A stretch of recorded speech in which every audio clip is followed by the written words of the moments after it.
안녕하세요. 저는 국가기록원에서 훼손된 종이기록물의 복원 처리를 담당하고 있는 학예연구사 조은혜라고 합니다. 반갑습니다.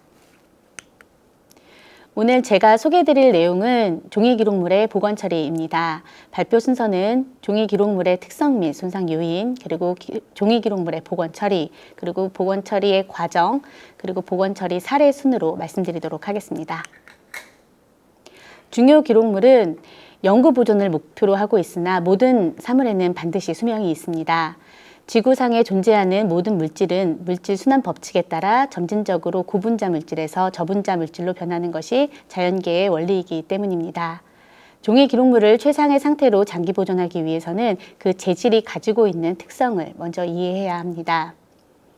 종이의 주성분인 셀룰로스는 빛이나 화학 물질 등의 물리화학적인 요인이나 곤충, 미생물 등 생물학적인 요인에 의해서 쉽게 손상되기 쉽습니다. 이러한 물리적, 화학적, 생물학적 손상 요인들이 서로 복합적으로 작용해 종이 손상이 일어나기 시작합니다. 먼저 종이 기록물의 손상 요인 중 물리적 요인입니다. 물리적 요인은 빈번한 사용과 취급자의 부주의로 생기는 경우가 대부분입니다. 말림, 구겨짐, 찢김, 책을 비스듬히 보관할 때의 변형과 미숙한 보존 처리가 그 예입니다. 종이는 기본적으로 수분을 포함하고 있어 온도와 습도의 변화에 민감하게 반응합니다. 종이 기록물의 적정 보존 환경 기준은 온도가 18도에서 22도씨, 그리고 습도는 45도에서 55%인데 종이 기록물은 이보다 높은 온도에서는 팽창하고 낮은 습도에서는 수축하는 특징을 가지고 있습니다. 따라서 기록물 보존 환경의 온습도가 불안정할 경우 종이의 팽창과 수축 현상이 계속해서 반복되어 뒤틀림 현상이 야기되고 결국엔 종이 섬유의 구조를 파괴시킵니다. 종이 기록물의 손상 요인 중 두 번째, 화학적인 요인입니다. 종이의 화학적인 손상은 종이의 구성 물질인 셀룰로스, 헤미셀룰로스, 리그닌이 빛, 산소 등과 같은 주변 환경 요인들과 화학 반응을 일으켜 발생하게 됩니다. 이러한 작용으로 인해 종이 구성 물질의 구조가 변화되거나 분해되어 종이의 강도가 떨어지게 됩니다. 마지막으로 생물학적 요인입니다. 종이 기록물의 주성분인 셀룰로스는 유기물로 생물들의 피해를 많이 받습니다. 곰팡이와 같은 미생물과 좀벌레, 흰개미, 책 다듬이 등과 같은 벌레들, 그리고 쥐와 같은 설치류 등에 의해 피해를 입게 됩니다. 생물들의 분비물로 인한 얼룩, 오염, 색소 침착 등은 손상 및 재질 파괴로 이어져 기록물의 가독성을 떨어뜨리고 지력을 약화시킵니다. 그럼 다음으로 이러한 요인들에 의해 손상된 종이 기록물의 복원은 어떠한 목적과 근거를 가지고 이루어지는지 알아보도록 하겠습니다. 복원은 기록물 복원 처리 방법 중 가장 적극적인 방법으로 내외부적인 훼손 요인을 제거하고 기록물의 강도를 회복시켜 궁극적으로는 기록물의 수명 연장을 목적으로 합니다. 복원 처리는 많은 시간과 비용이 필요한 작업이므로 복원 처리 대상 선정이 중요합니다. 기록물의 가치 및 복원 처리의 시급성 그리고 활용도 등을 고려하여 복원 처리 대상을 신중하게 선정하고 다음의 사항에 유의하여 진행합니다. 첫 번째, 기록물의 복원은 제작 당시 형태를 기준으로 손상 요인이 되는 원인들을 제거하고 그리고 기록물의 장기적인 보존을 목표로 한다. 두 번째, 기록물의 복원 처리는 최소한으로 실시하고 전 과정은 기록하여 남겨둔다. 세 번째, 기록 복원에 사용되는 모든 재료는 가역적인 것을 사용하며 보존성이 검증된 것이어야 한다. 손상된 기록물은 그대로 방치하게 되면 원형 손실을 넘어 기록물로서의 가치를 상실하게 됩니다. 그러므로 기록물이 손상되었을 경우 가급적 빨리 각 재질의 취약점과 현 상태를 파악하여 적절한 보존, 복원 조치를 취하여야 합니다. 한국의 국가기록원에서는 공공기록물 관리에 관한 법률 시행령 50조와 51조에 근거하여 복원 처리 업무를 수행하고 있습니다. 시행령 50조 기록물의 기록물 및 보존 매체의 상태 검사를 실시하고 그 결과에 따라 보건, 보존 매체 수록 등 필요한 조치를 취하여야 한다. 그리고 시행령 제51조 3등급으로 판정된 기록물 중 사료적 또는 증빙적 가치가 높다고 인정되는 기록물에 대해서는 보건을 시행해야 한다. 이러한 근거로 보건 처리 업무를 수행하고 있습니다. 그럼 보건 처리는 어떠한 과정으로 진행되는지 살펴보도록 하겠습니다. 보건 처리 과정은 크게 3단계로 나눌 수 있습니다. 먼저 처리 전 상태 조사 단계에서는 현재 기록물의 상태 그리고 손상 원인을 파악하고 보존 처리 계획을 수립합니다. 그리고 본격적인 보건 처리 단계인 두 번째 단계에서는 훼손에 따른 적절한 조치를 취하는 단계입니다. 그리고 마지막으로 처리 후 조사 및 보존 상자 제작 단계에서는 보건 처리가 완료된 기록물들이 최상의 상태에서 보존 관리될 수 있도록 해줍니다. 보건 처리의 첫 번째 과정은 보건 처리 전 조사입니다. 적절한 보건 처리를 위하여 훼손 기록물의 처리 전 상태 조사는 매우 중요한 과정입니다. 기록물의 크기 및 두께 측정, 색도, 산성도 측정, 그리고 필기류 확인 등을 통해 기록물의 처리 전 상태를 정밀하게 진단하여 보건 처리 방향을 수립하는 단계이기 때문입니다. 처리 전후 조사, 처리 과정 등은 사진 촬영하여 남겨두고 기록물 보건 처리에 관한 모든 사항들은 보건 처리서에 기록하여 보건 처리 정보 및 이력들이 관리될 수 있도록 합니다.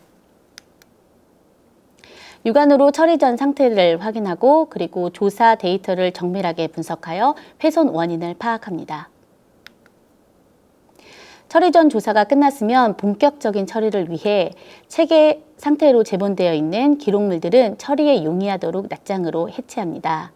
수침 등 피해로 앞뒷장이 붙어 있거나 구김들의 손상이 많을 경우에는 천천히 습기를 가해 종이 섬유를 이완시켜 낱장으로 분리합니다. 기록물 해체 영상을 함께 보도록 하겠습니다. 보시는 바와 같이 재본되어 있던 끈을 풀고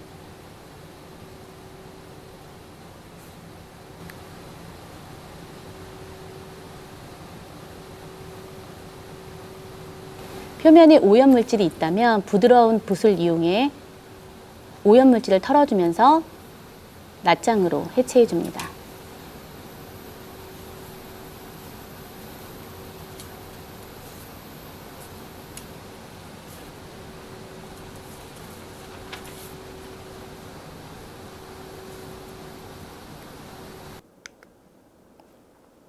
다음은 클리닝입니다. 클리닝은 표면의 오염을 제거하는 건식 클리닝과 여과수를 이용하여 조기 내에 침투되어 있는 물의 용해가 가능한 오염물질을 제거하는 습식 클리닝 두 종류의 클리닝이 있습니다.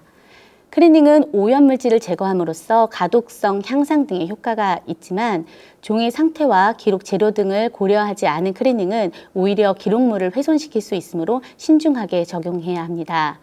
건식 클리닝은 부드러운 붓을 이용하여 표면을 털어주거나 경우에 따라서는 지우개 파우더와 스펀지 등을 이용하여 기록물 표면의 오염물을 제거하기도 합니다. 부드러운 붓을 이용하여 표면에 오염물질을 털어주는 건식 클리닝 영상을 보시겠습니다.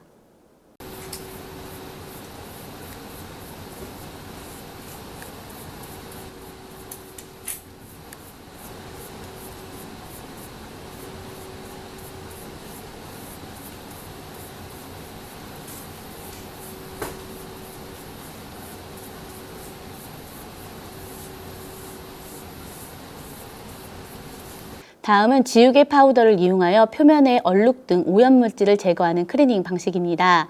이 클리닝은 종이 표면이 균일하거나 매끄러운 경우일 때 주로 실시하며 처리 후 지우개 파우더가 잔류하지 않도록 주의하여 제거해야 합니다.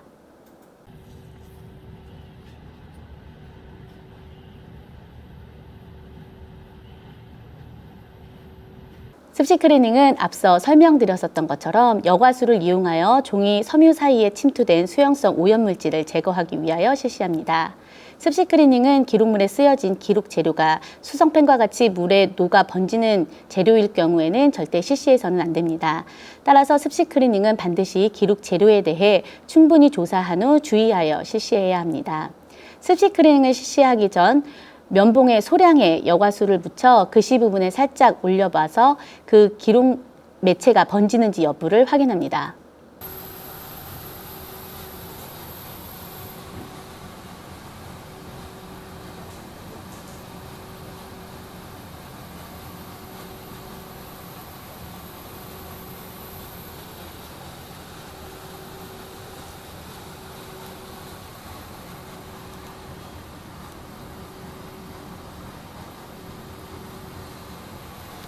보시는 것처럼 필기류가 번지는 경우에는 습식 클리닝을 실시하지 않습니다.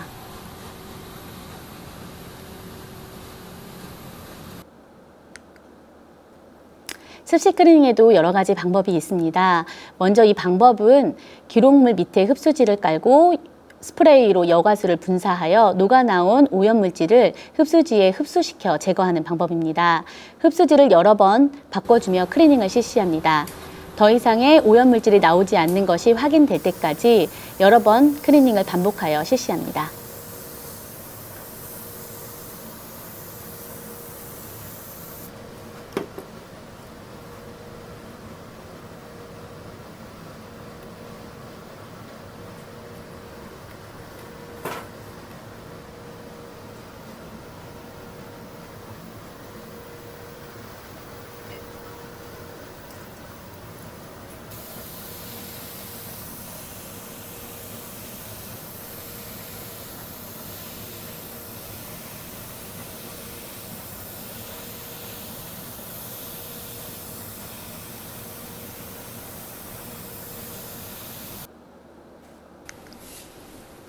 이번에는 여과수가 담긴 수조에 기록물을 담가서 중성수에 녹아나오는 수용성 오염물질을 제거하는 방법입니다. 깨끗한 여과수가 담겨있는 수조로 기록물을 옮겨가며 클리닝을 여러 번 실시합니다.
처리하고 있어요.